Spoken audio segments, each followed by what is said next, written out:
Hey guys, it's time for another video, and today we're going to be talking about lures. I have a bunch of lures here that cover anywhere from the top to the bottom of the water column. And let's talk about that. Use this as a guide when you first walk into a tackle shop. You don't know what you're looking for, so hopefully this video would show you exactly how to buy your first set of lures. Now, as you can see, I don't have one lure, I have a few lures here, and the reason being is that you can't just have one lure and expect it to work all the time, because these lures are designed to do something really specific, okay? And their running depths are also different. And think of it this way: there's pickup trucks for hauling stuff, hauling things.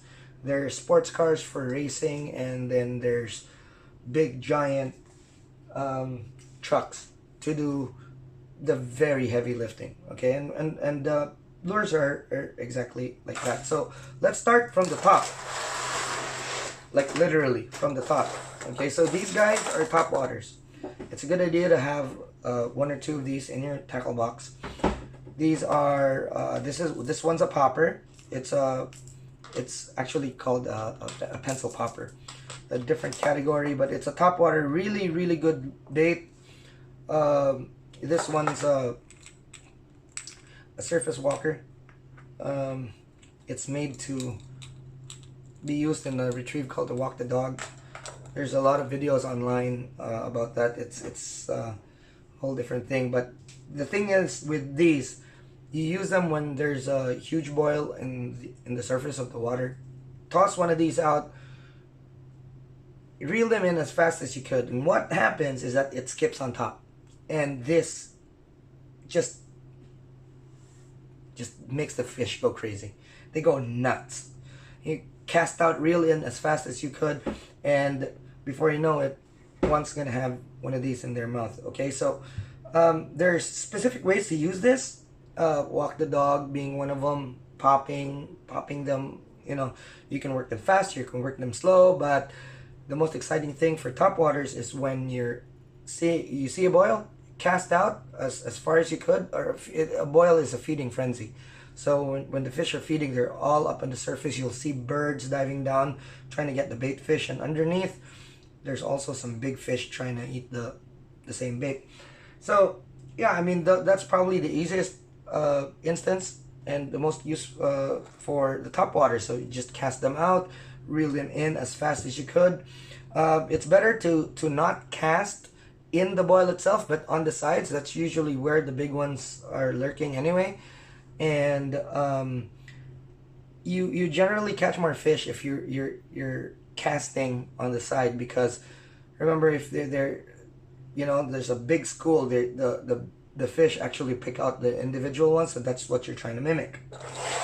Okay, now when you're fishing an area where the bottom is you know, kind of not flat but radiating, you know, rocks and whatnot, lip lures are very good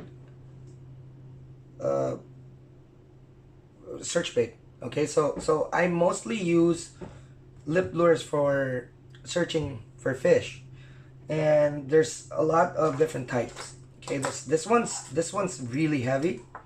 It might be small, but it's heavy. You can see that there's a lip. It casts really well. You let it sink down to the level that you want. You count it. You know, cast out. You reel in. Now, the difference between this and these three is the fact that this one sinks, while all of these float. Now, remember I mentioned rocky areas and stuff. So if you're fishing one of these, and you're fishing rocky areas and all, when you cast out, it goes down, but it doesn't sink. Okay, it floats back up. This one is it rattles.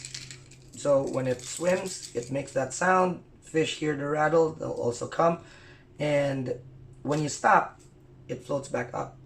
Okay, so there's lures like that. Not necessarily like this guide is not necessarily for these lures, but there are some lures that are suspending, there are some lures that are floating, and you cast the floaters out. When you reel them in, they go down and they float back up. Suspending lures will go to a certain level, you reel them, they dive down to a certain level, they still float up, but they float up really slow. And most of your hits are going to be when they're starting to float up. So most of these lures, the ones that are suspending and floating, are meant to be twitched. Okay, so that means that you reel and then you jerk your rod like that to give it like an erratic action. And very, very good search bait. Now these ones are crankbaits and they float on top. When you reel them in, they wobble, they go down, and these lips protect it from snags. So if there's a snag here, like a rock, it'll bounce. Okay, when you stop, it goes back up. So you don't really snag a lot. It's the same, this one's the same, only it's bigger and it dives deeper, but these lures do that. Now, this one is small, it's heavy, casts really far, and you don't really need to twitch it, although you can, but you cast out, you count exactly how many seconds it goes down, and when you reel it, it stays on that level. Okay, it's called the countdown method. And then there are some lipless ones,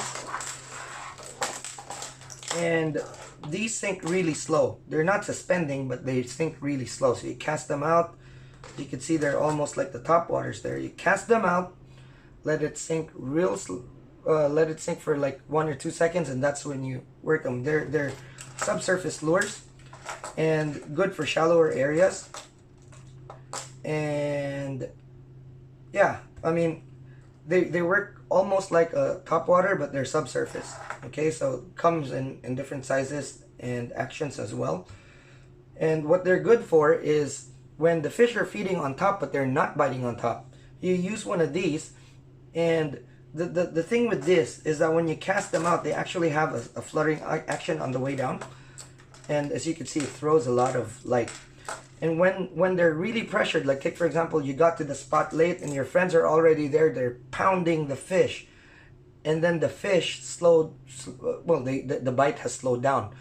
And this is probably the best type of lure to use in situations like that. You cast out, let it sink a little bit, and then twitch, and then bang. So these lures actually stay in the strike zone longer than, say, a crankbait or a twitch bait like this. Okay, and then special mention for this little guy. This is a lure that you can cast and you control with. It dives down, it sinks. It's the oldie but goodie Rapala Magnum. I love these small ones. This is I believe a 9, size 9. And the good thing about this lure is that, especially when you're in a kayak, you just cast it out as far as you could, let it sink down a bit, and then paddle, and they track straight and they catch fish. I mean, they've been doing that for, I believe, since the 80s or probably even the 70s. So yeah, I hope that this little guide would help you choose some lures when you go into a shop. Sometimes it's kind of scary when you walk into a shop and then you see that there's just a lot of lures in front of you and you don't know what to choose. So, you know, when you're choosing lures, you look at exactly how they move and which level of the water they're swimming in. Okay, and when you want to buy your first set, and I could recommend buying a set like 3 to 5 lures. So you're looking at the top, the middle, and the bottom, and you should be okay if that's your first set. All right, so after that you'll find out on your own exactly what your preferences are. But hey, you know, thanks so much for watching, and I'll see you in the next one.